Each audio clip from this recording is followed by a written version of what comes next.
The 24th biennial Rim of the Pacific, or RIMPAC exercise, was from June 26 to August 1, 2014, in and around the Hawaiian Islands in Southern California.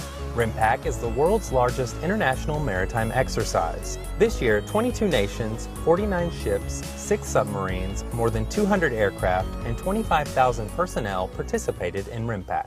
Aloha and welcome to the Rim of the Pacific exercise. RIMPAC provides a unique training opportunity that helps our armed forces increase transparency and foster the cooperative relationships that are critical to ensuring security on the world's oceans.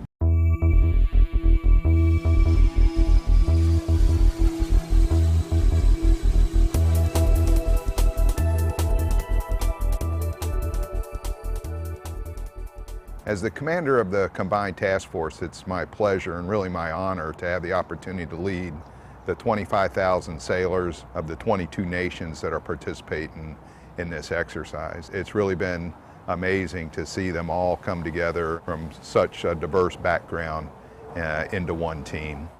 This RIMPAC, there's a number of firsts.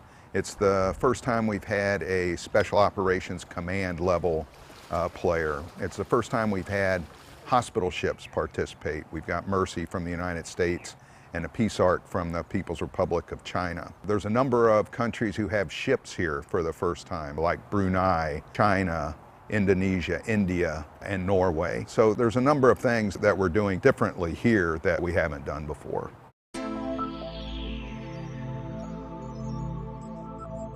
Planning for the exercise takes more than a year, and each nation brings their own training objectives. After the exercise begins, each nation becomes part of the Combined Task Force, which is made up of 4 component commands. This year's exercise marked the second time major leadership roles have been assigned to partner nations.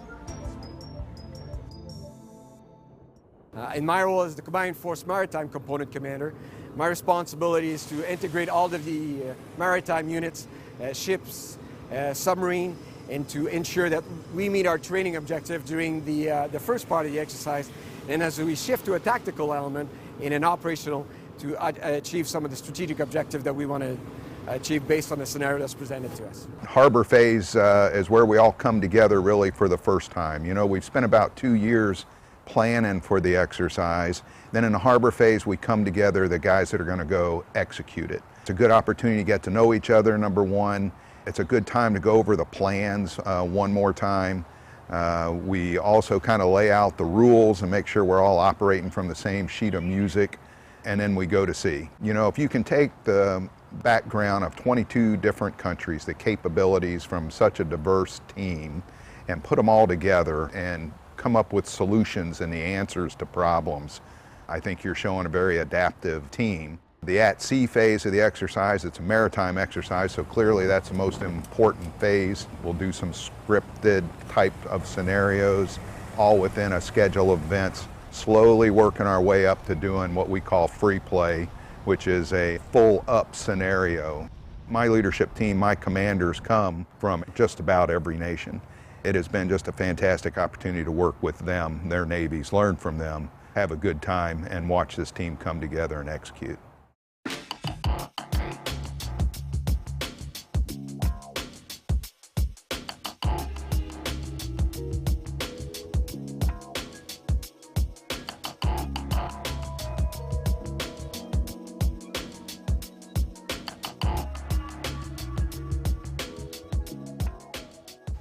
We exercise very closely in the command and control of aviation, and this is a logical progression.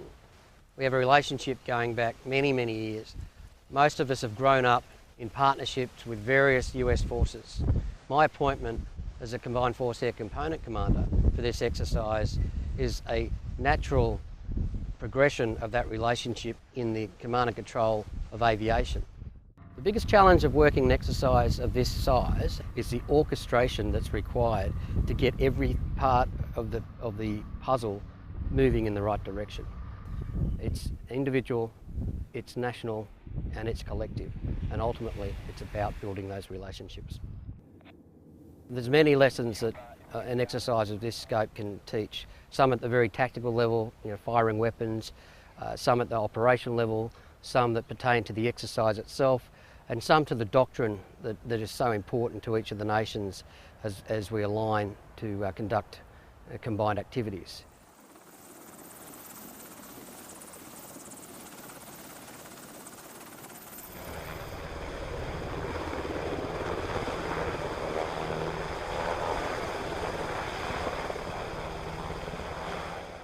The primary purpose of the Special Operations Component Command is to show what Special Operations can do to help the efforts as far as the campaign for RIMPAC.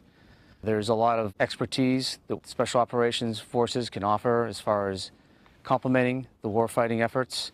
So really what it came down to was us providing injects, us providing some sort of understanding of how Special Operations conducts themselves, how we go about our planning, and it gives the other component commands an idea of how to work with us, what kind of things they need to consider while they're doing their planning and doing their execution of missions. This is the 24th iteration of RIMPAC, and over those iterations the exercise has evolved, and it's evolved in a way that better supports the Asia-Pacific region. It allows sea-based forces to support a larger maritime force and be able to land into the land component and use those landings to support a maritime objective. RIMPAC features a humanitarian assistance and disaster relief, or HADR, event that facilitates training and certification for expeditionary forces to respond to foreign disasters, to enhance cooperation, test communication, and exercise crisis response capabilities amongst interagency partners. This year's RIMPAC marked the first time a Japanese leader led the HADR portion of the exercise. In this RIMPAC 2014, I served as a Commander Combined Joint Task Force for HADR, could well coordinate other organizations like United Nations or several military coordination centers or other NGOs and conduct our mission with all partners. Very great impact to a international society. There's going to be another crisis. I can't tell you when, I can't tell you where. I can't tell you if it's going to be man-made or if it's going to be a natural phenomenon, but the crisis is coming. When we work together in that coming crisis, we can face that challenge, and we have the capabilities because we've developed them in training venues like RIMPAC. So one of the unique aspects of RIMPAC 2014 has been the ability to get our experimental gear in a training venue like Hawaii and use them not just to benefit potentially our nation, the United States, but also other countries that are very interested in this new equipment. This year's RIMPAC included experimentation efforts by the Navy Warfare Development Command and the Marine Corps Warfighting Laboratory. The experimentation was designed to examine new, emerging technology by putting it in the hands of the fleet in an operational environment. This allows the Navy and Marine Corps to incorporate real-world feedback early in the research and development process. RIMPAC 2014 also marked the first time there was a task force solely dedicated to energy efficiency. Initiatives included solar panels and windmills that provided power to the Tactical Operations Center during the HADR portion of the exercise. The task force also led efforts to reduce import energy consumption by participating ships and hosted a U.S. Pacific Command-led workshop about biofuels.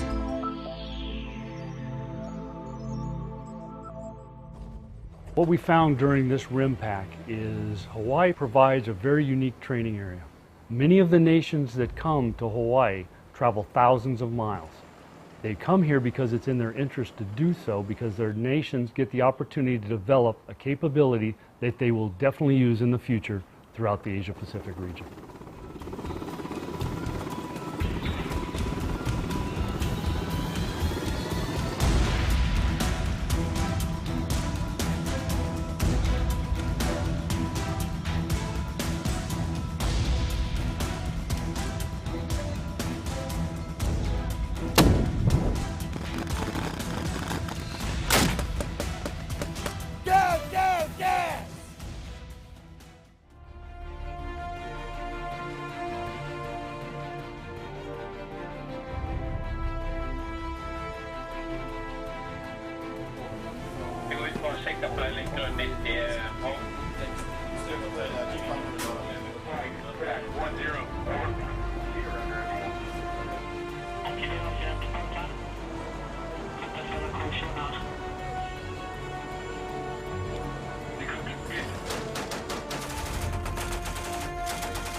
We can surge to the area, but we can't really surge trust.